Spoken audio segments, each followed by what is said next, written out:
Ato ni aging gabi, i-invite me over the party.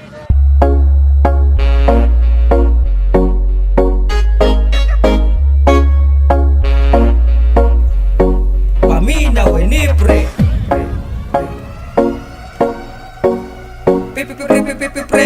Pre.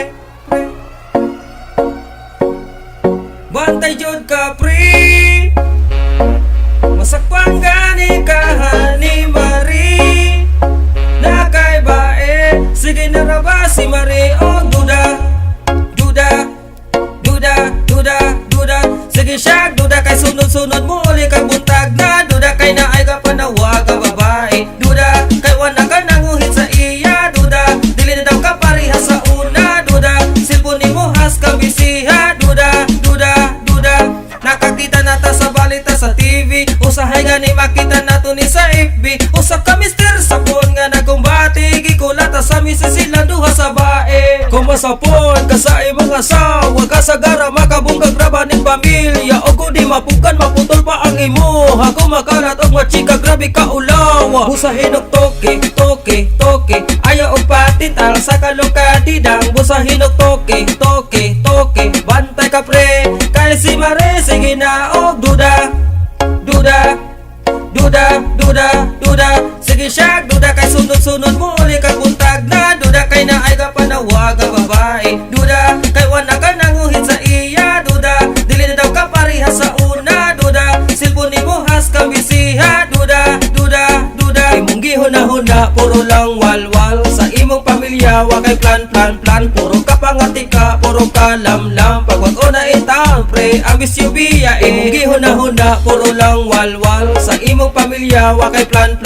Puro ka pangatika, puro ka lamlam. Ayun na padayon na kay makasala lang ka. Dugay mo uli sa gabi, overtime na sa duty. Pero ang tinuod nagkikuyog sa iyang bae. Puro ka palusod dagang ka og pasun mangil dili ka gakahutan sa rason pre. Sige kag tagay. Sige kag tagay. Kanagalaki mo kanos apa na maot. Bantay jud ka pre. Masakpan gani ka ni Marie. Nakay bae, sige na ra ba si Marie o duda.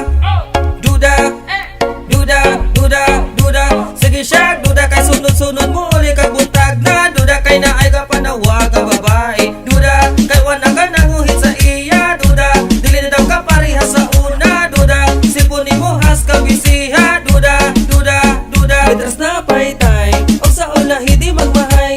Biyai ang bisyong bye-bye. Mitras na paytay o sa ula hindi magmahay. Biyai ang bisyong bye-bye. Mitras na paytay o sa ula hindi magmahay. Biyai ang bisyong bye-bye. Mitras na paytay o sa ula hindi magmahay. Biyai ang bisyong bye-bye. Manghinaot ko bringan ni dulot mo sa kasing-kasing ang mga tambag ko nimo. Para di na kadabang imong asawa